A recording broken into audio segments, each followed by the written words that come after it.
जून के आखिरी हफ्ते में आईपीओ का बेहद शोर था और आज वो दिन है जब इनमें से कई आईपीओस की शेयर बाजार में एंट्री होनी। एलेनबेरी इंडस्ट्रियल गैसेस, कल्पतरू और ग्लोब सिविल प्रोजेक्ट्स की दलाल स्ट्रीट में एंट्री हुई है। और इन तीनों कंपनियों में किसने स्टॉक एक्सचेंज पर बवाल मचाया, किसने शांति से दस्तक दी, यानी कैसा रहा आईपीओस का परफॉर्मेंस, क्या जीएमपी के अनुमान सही निकले, किस आईपीओ ने निवेशकों को कराया फायदा और किसने किया निराश। अगर आप भी जानना चाहते हैं तो ये वीडियो एंड तक देखें और एक एक कर हम तीनों कंपनियों के बारे में डिटेल से बात करेंगे। लेकिन उससे पहले अगर चैनल को अभी तक सब्सक्राइब नहीं किया है तो तुरंत कर लें।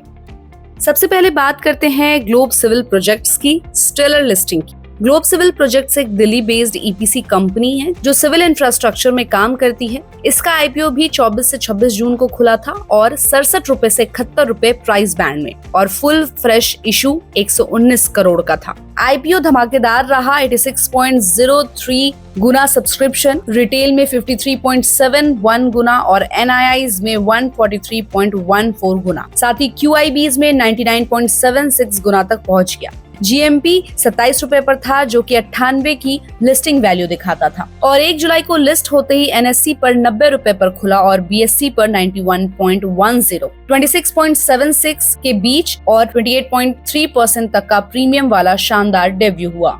ग्लोब सिविल प्रोजेक्ट्स ने कहा कि आईपीओ प्रोसीड्स का इस्तेमाल वर्किंग कैपिटल के लिए, कंस्ट्रक्शन इक्विपमेंट खरीदने के लिए और कॉर्पोरेट जरूरतों के लिए किया गया है। अब आते हैं एलेनबेरी इंडस्ट्रियल गैसेस के जोरदार डेब्यू पर। तो एलेनबेरी इंडस्ट्रियल गैसेस, जो कि एक इंडस्ट्रियल और मेडिकल गैस सप्लाई कंपनी है, ने अपना आईपीओ 24 से 26 जून को 380 रुपए से 400 रुपए की प्राइस बैंड में लॉन्च किया। टोटल इशू 852.53 करोड़ का था, जिसमें 400 करोड़ की नई इक्विटी और 452.53 करोड़ के ऑफर फॉर सेल शामिल था। 826 की डेब्डिंग के दौरान आईपीओ लगभग 22.19 गुना ओवर सब्सक्राइब हुआ। खासकर क्यूआईबीज ने जबरदस्त हिस्सा लिया और एनआईआईज ने भी बढ़कर हिस्सा लिया, जबकि रिटेल ने 4 गुना सब्सक्रिप्शन दी। ग्रे मार्केट प्रीमियम पर 57 रुपए तक गया, जो कि आईपीओ प्राइस 400 से लगभग 14 से 15% का एस्टिमेटेड लिस्टिंग गेन दिखाता है। और सच में 1 जुलाई को जब लिस्ट हुआ तो बीएससी पर शेयर्स 492 रुपए पर खुले, जो कि 23% अप था। वहीं एनएससी पर 486 पर खुले, जो कि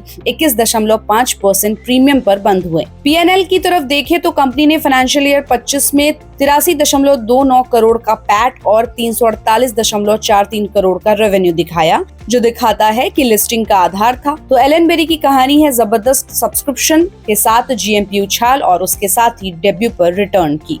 अब बात करते हैं हम कल्पतरू की बैलेंस्ड एंट्री की। तो देखिए, कल्पतरू कंपनी एक Mumbai based real estate developer है। इसका आईपीओ भी 24 से 26 जून के बीच खुला था, पर इस बार सब्सक्रिप्शन बैलेंस्ड रही। आईपीओ 1590 करोड़ का फुल फ्रेश इशू था। 3.84 करोड़ शेयर की पेशकश के साथ सब्सक्रिप्शन 2.31 गुना हुई, जिसमें क्यूआईबीज 3.12 गुना, एनआईआईज 1.40 गुना और रिटेल 1.43 गुना तक पहुंचा। जीएमपी में मामूली 1.5 रुपए प्लस का इशारा था, जो लगभग फ्लैट लिस्टिंग पर संकेत देता है। और जब हुआ लिस्टिंग तो एनएससी पर 414 रुपए पर खुला, जो कि आईपीओ प्राइस से बिल्कुल मैच कर रहा था। और बीएससी पर थोड़ा लिंक था, मतलब बिल्कुल फ्लैट लिस्टिंग हुई। कल्पतरू पहले 3 साल में लॉस में था, लेकिन फाइनेंशियल ईयर 25 में 5.5 करोड़ पैट दिखा कि थोड़ी उम्मीद जगी थी। आईपीओ का फंड यूज मेनली देनदारी चुकाने के लिए और कुछ कॉर्पोरेट ऑब्जेक्टिव्स के लिए किया जाएगा। वहीं एचडीबी फाइनेंशियल सर्विसेज आईपीओ में इन्वेस्टर्स ने जमकर पैसा लगाया और ये इशू 17 गुना के करीब भर गया। आईपीओ के शेयरों का अलॉटमेंट भी हो गया और अब लोगों को एचडीबी शेयरों की लिस्टिंग का इंतजार है। जिन निवेशकों ने इन आईपीओ में पैसा लगाया है वो एनएससी, बीएसई और रजिस्ट्रार लिंक इन टाइम की वेबसाइट से अलॉटमेंट ऑनलाइन चेक कर सकते हैं। ग्रे मार्केट में एचडीबी फाइनेंशियल आईपीओ के अनलिस्टेड शेयर प्रीमियम पर ट्रेड कर रहे हैं और इससे इन्वेस्टर्स की लिस्टिंग गेन होने की उम्मीद जग रही है। तो इन चारों आईपीओ में से किस आईपीओ में आप इन्वेस्टमेंट की सोच रहे हैं, हमें अपनी राय कमेंट बॉक्स में देना ना भूलें। और ऐसे अपडेट्स के लिए keep watching and subscribe good returns.